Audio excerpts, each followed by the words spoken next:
You are not sad that heaven should hide us here together. God knows how long, and surely are not fearful, he said, smiling. Before there was a man or woman living, it was all chronicled with nights and days that we should find each other tonight like this. There was no other way for love like ours, to be like this than always to have been. Your love that I see looking into mine might have in it a shining of more knowledge than love needs to be wise, and love that's wise will not say all it means. Untimely words, where love and wisdom are not quarreling, are good words not to say. If you see wisdom shining out of my eyes that you sometimes say it is yours, not mine. Untimely words are not for love, and are like frost on flowers where love is not for long. When we are done with time, Tristram, nothing can be for long. You would know that if you had been a woman alone in Cornwall since those lights went out, and you went down those stairs. Sometime I'll ask how far you wandered and what rainy end there ever was to that unending night. But now I shall not ask and answer more of you than this, or more of God than this. Do not forget, my love, that once Isolde said that, and wheresoever she may be then, see her where she is now, alone with you, and willing enough to be alone in heaven or hell if so it be, and let you live down here without her for 1,000 years. Were that the way of happiness for you, Tristram, so long as fate itself may find no refuge or concealment or escape from heaven for me save in some harm for you, I shall not be unhappy after this. He that pays all for all is past all harm, he said. I can forgive your 1,000 years, and you are sorry for them. The one harm deserving of fantastic apprehension is one that surely cannot come tonight. Only an army of infernal men, and they would not be men, will find a way over these walls, or through them to find me, or you, tonight. Untimely words again, but only as a folly to match yours in feigning harm for me. Dear God in heaven, if one such reptile thought inhabited a nature that was never mine before, some woman at hand should watch you properly, while I, like Judas, only running faster, might hang myself.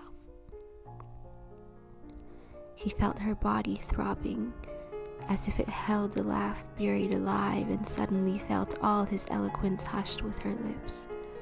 Like a wild wine her love went singing through him and all over him, and like a warning her warm loveliness told him how far away it would all be when it was warm no longer. For some time he was a man rather by dread possessed than by possession, when he found again that he was listening to the blended gold and velvet that was always in her voice. Your meditations are far wanderers, and you must have them all home before dark, or I shall find myself at work to learn what's in me so to scatter them. Dear love, if only you had more fear for yourself, you might for caution be my cause for less. My cage is empty, and I'm out of it, and you and I are in another cage, a golden cage, together. Reason it is, not fear, that lets me know so much as that. Also, the while you care not for yourself where shadows are, there are things always walking. Meanwhile, your fear for me has been a screen of distance between me and my destruction, mine, love, and yours. Fears are not always blind. If love be blind, mine has been so for watching too long across an empty world for you, and if it be myself now that is blind, I may still hide myself somewhere alone, somewhere away from you. Whatever we are not so blind that we are not to know the darkness that when it comes, if it must come. We are not children teasing little waves to follow us along a solid shore. I see a larger and darker tide, somewhere than one like that. But where and when, I do not wish to see. If love that's blind, he said, holding her face and gazing at it, sees only where a tide that's dark and large, maybe somewhere sometime, love that has eyes will fix itself. And with a nearer wonder upon Isolde, who is enough to see, Isolde alone, all else that emulates and envies her, black faggots and red flame, a sunshine slanting in a dark forest, a moonlight on white foam along black ledges, sunlight and rain, trees twinkling after rain, panthers and antelopes, children asleep. All these are native elsewhere, and for now are not important. Love that has eyes to see, sees now only Isolde, Isolde alone, Isolde and a few stars. Were I the shadow of half so much as this that you are seeing of me, I should not be Isolde of Ireland, or any Isolde alive. All you can see of me is only what the Lord accomplished when he made me for love. When he made you, his love remembered that, and whether or not his way was the most merciful he knows, not we. Was it fate stronger than all? A voice within me says that God, seeing all, was more compassionate than to let love see too far, loving his world too well for that. We do not have to know, not yet. The flower that will have withered from the world forever with us will die sometime, and when it fades and dies and goes, we shall have gone already, and it will all be done. If I go first, no fear of your forgetting shall attend me, leaving with you the mind and heart of love, the love that knows what most it will remember. If I lose you, I shall not have to wait. Not long. There will be only one thing then worth waiting for.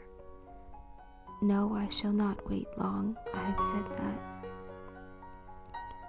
Now listen, while I say this, my life to me is not a little thing. It is a fearful and a lovely thing. Only my love is more. God knows, he said, how far a man may be from his deserving and yet fated for the undeserved. I might, were I the Lord of your misgivings, be worthier of them for destroying them. And even without the mightiness in me for that, I'll tell you for your contemplation, time is not life. For many and many more, living is mostly a time not dying. But not for me. For me, a few more years of shows and slaughters or the tinsel seat of a small throne would not be life. Whatever it is that fills life high and full, till fate itself may do no more, it is not time. Years are not life. I have not come so far to learn, she said, and shook her head at him, what years are, for I know. Years are not life, years are the shells of life, and empty shells when they hold only days and days and days. God knows if I know that, so let it pass. Let me forget, and let me ask you only not to forget that all your feats at arms, your glamour that is almost above envy, your strength and eminence and everything, leave me a woman still, a one-love woman, meaning a sort of ravenous one-child mother whose one-love pictures in her composition panthers and antelopes, children asleep, and all sorts of engaging animals that most resemble a much disordered queen, her crown abandoned and her hair in peril, and she herself a little deranged, no doubt, with too much happiness. Whether he lives or dies for her, he tells her, is no matter. Wherefore she must obediently believe him. All he would ask of her would be as easy as hearing waves, washing the shore down there forever, and believing herself drowned. In seeing so many of her, he might believe her to be as many at once as drops of rain, perhaps a panther and a child asleep at the same time. He saw dark laughter sparkling out of her eyes, but only until her face found his, and on his mouth a moving fire told him why there was death, and what lost song Ulysses heard, and would have given his hands and friends to follow and to die for.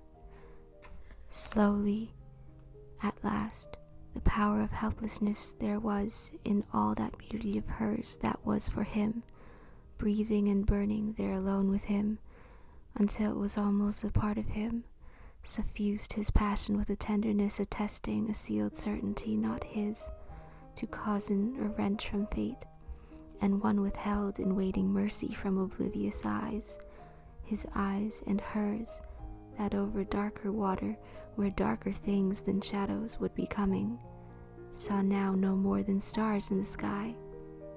He felt her throbbing softly in his arms, and held her closer still, with half a fear returning that she might not be a salt, and might yet vanish where she sat with him, leaving him there alone, with only devils of hell supplanting her. "Leave me to the stars a little longer," said Isolde. "In Cornwall, so much alone there with them as I was, one sees into their language and their story. They must be more than fire, and if the stars are more than fire, what else is there for them to be than love? I found all that myself, for when a woman is left too much alone, sooner or later she begins to think, and no man knows what then she may discover.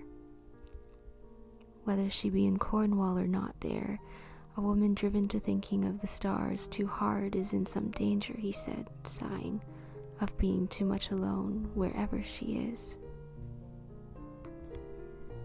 Her face unseen, she smiled, hearing him sigh, so much as if all patient chivalry were sighing with him.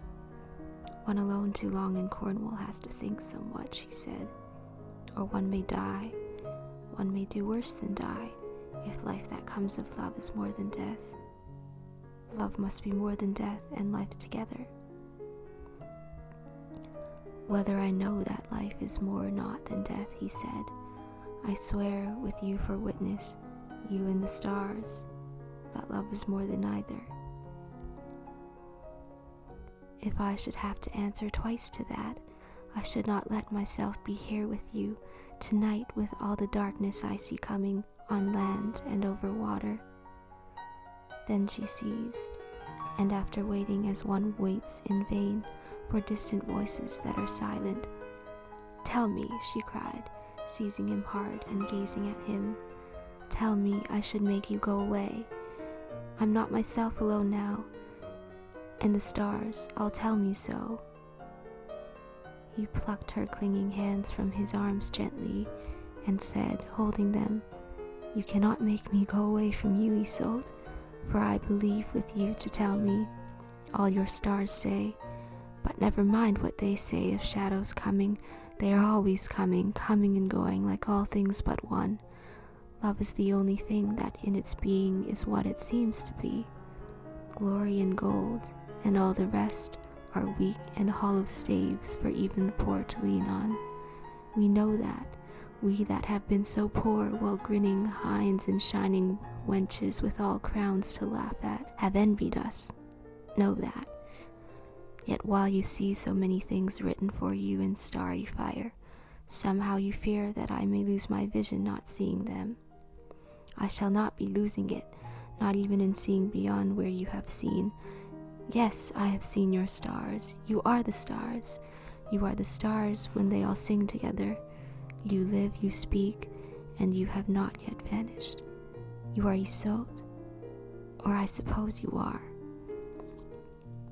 He was not sure of her not vanishing until he felt her tears, and her warm arms holding him with a sudden strength of love that would have choked him had it not been love. Each with unyielding lips refused the other language unasked, and their forgotten ears knew only as a murmur not remembered, a measured sea that always on the sand, unseen below them, where time's only word was told in foam along a lonely shore, poured slowly its unceasing sound of doom, unceasing and unheard and still unheard, as with an imperceptible surrender they moved and found each other's eyes again, burning away the night between their faces. Sometimes I fear that I shall fear for you no more, she said. And to his ears her words were shaken music.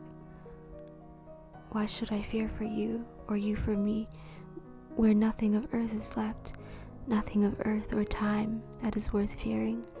Sometimes I wonder if we are not like leaves that have been blown by some warm wind of heaven far from the tree of life, still to be living here between life and death. Why do those two vainglorious and abysmal little words pursue you and torment your soul? Said he. They are the serpents and uncertainties that coil and rustle tonight among your fears, only because your fears have given to them a shape without a substance. Life and death. Do not believe your stars if they are saying that any such words are in their language now. Whenever they tell you they are made of love, believe it, and forget them when they tell you of this or that man's living 1,000 years. Why should he wish to live 1,000 years? Whether your stars are made of love or fire, there is a love that will outshine the stars. There will be love when there are no more stars. Never mind what they say of darkness coming, that may come sometime, or what else they say of terrors hidden in words like life and death. What do they mean? Never mind what they mean. We have lived and we have died and are alone, where the world has no more place for us, or time a fear for us, or death. Isolde! Her lips again had hushed him, and her name, as when first he had found her in his arms, was all there was to say, till he was saying, muffled in husky words that groped and faltered, half silenced in a darkness of warm hair. Whatever it is that brings us here tonight, never believe again your fear for me was more than love. Time lied if he said that. When we are done with time, there is no time for fear. It was not fear, it was love's other name. Say it was that. Say it to me was only one of time's lies. Whatever it was, never mind what it was, there will be time enough for me to die. Never mind death tonight.